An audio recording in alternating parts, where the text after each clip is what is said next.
Hello everyone, welcome to our CHM361 video presentation. For today's topic, we will be presenting on crystalline solid silicon dioxide. So sit back, relax and enjoy the video. Before we begin, here are our group members. Let's move on to the objective of this video. First, we describe the crystalline silicon dioxide and its structure. Next, we explain why this crystalline is suitable for industrial application. And last but not least, we'll discuss some of the industrial application of silicon dioxide. Do you know why silicon dioxide, one of the most widely used materials in industrial applications? Silicon dioxide or silica is a common compound composed of silicon and oxygen atoms held together by strong covalent bonds. In nature, silica is commonly found as quartz in a crystalline form. While crystalline silica is non-toxic when contained within solid rock, it can become harmful when processed into fine particles and inhaled.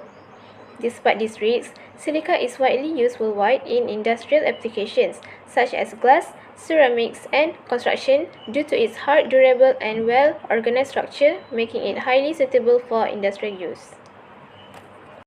Next, silicon dioxide or SiO2 has a giant three-dimensional network structure where each silicon atom is bonded to 4 oxygen atoms in a tetrahedral arrangement. This network structure makes silica hard and brittle. Due to the strong silica-oxygen covalent bonds, silica is chemically stable, has a very high melting point of around 1710 degrees Celsius, and is insoluble in water. These properties make it ideal for a variety of applications.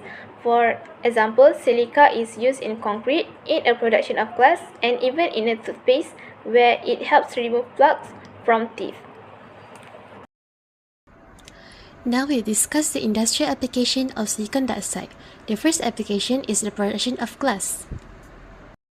To begin the glass manufacturing, we start with batching. We mix sand, soda ash to lower the melting point of the sand, and limestone to improve durability. We also add coolate, which is recycled glass, to make the process more efficient and environmentally sustainable. Once mixed, the batch enters the melting phase. In the first phase, between 600 Celsius and 1000 Celsius, soda ash and limestone undergo a thermal decomposition, releasing a carbon dioxide. In the next phase, above 1000 Celsius, sodium and calcium silicate begin to form, and finally, at around 1500 Celsius, the full glass network forms, producing the molten glass composition shown here.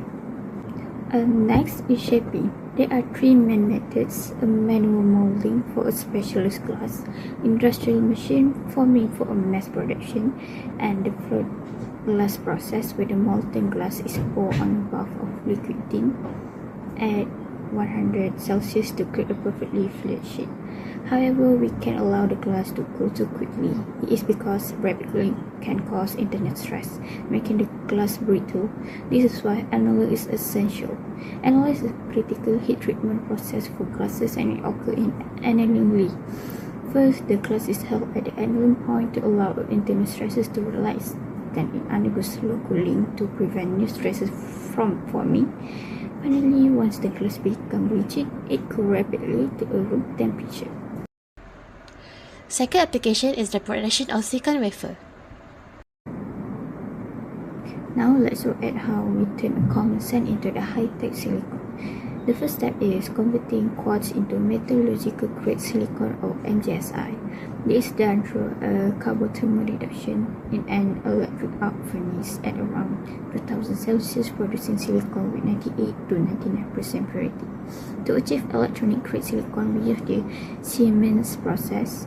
Silicon reacts with hydrogen chloride to form trichlorosilane, which is purified by distillation. Finally, a chemical vapor deposition is used to deposit ultra-pure polysilicon with a purity of 99.999%. Once we have an ultra-pure silicon, the next step is growing a single crystal. There are two main methods. The first is the Joule-Kralski method, which is most widely used. A seed crystal is dipped into a molten silicon and slowly pulled and rotated to form a cylindrical crystal known as pool. This process introduces small amount of oxygen, which actually improves the mechanical strength of metal. The second method is a float zone groove. This is a crucible-free process where a heating coil moves along a silicon rod, creating a narrow molten zone. Because the silicon never contact a crucible, this method produces extremely high purity silicon with a high electrical resistivity. Side note, a dopants will be added whether in Kralski method or the float zone method to define the electrical properties of the wafer. The final stage is converting the silicon crystal or ball into a usable wafer. First, the ingot is shaped and its crystal orientation is marked using a flat or a notch. It is then sliced into a thin disc using a diamond edges saw or steel wire. To achieve a flawless surface, the wafer undergo grinding and lapping, followed by a chemical etching using a mixture of acids to remove surface damage, either using hydrofluoric acid, nitric acid, or acetic acid. Finally, a chemical mechanical planar reduction is used. This combines a chemical reaction with aggressive polishing to produce a mirror-like, ultra-flat surface. Silicon dioxide is used as an abrasive and polishing agent. This is because silicon dioxide is hard and durable. It can remove surface material in a controlled way. This makes it suitable for polishing processes, especially when smooth and even surfaces are required. The abrasion mechanism of silicon dioxide is purely physical. First, the silicon dioxide particles come into contact with the surface. Then, their sharp edges cause micro-cutting where very small fragments of the surface are removed. Finally, silicon dioxide remains effective because it can withstand high temperature produced by friction. No chemical reaction occurs during this process. Due to this abrasive property, silicon dioxide is used in many everyday and industrial applications. Examples include sandpaper, sandblasting, toothpaste, and glass polishing. In toothpaste, it gently removes plaque, while in glass polishing and sandblasting, it helps clean and smooth the surfaces. Besides abrasive, silicon dioxide is also important in paint and coating. In this application, silicon dioxide acts as a functional filler that improves the overall performance of the coating. It does not react chemically with the paint, but it strengthens the coating through physical reinforcement. The first function of silicon dioxide in coating is abrasion resistance.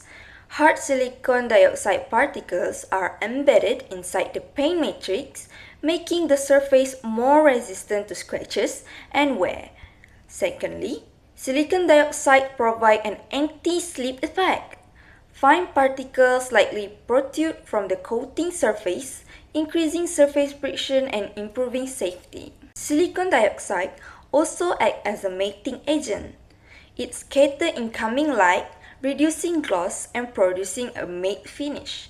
Lastly, silicon dioxide helps control paint flow by preventing pigment settling. This improves paint stability and makes application much more easier.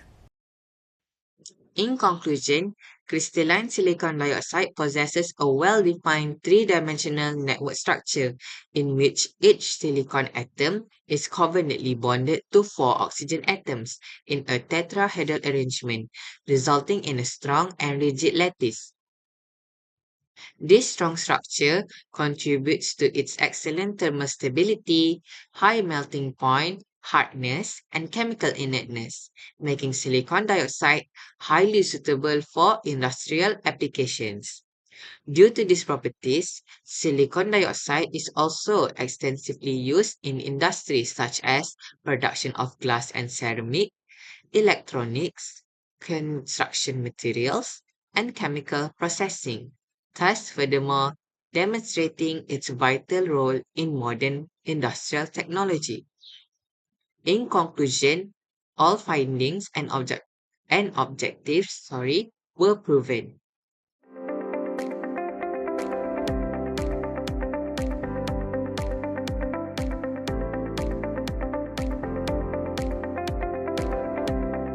That's the end of our video for today. If you found this video helpful, leave a like and comment below. Thank you for watching.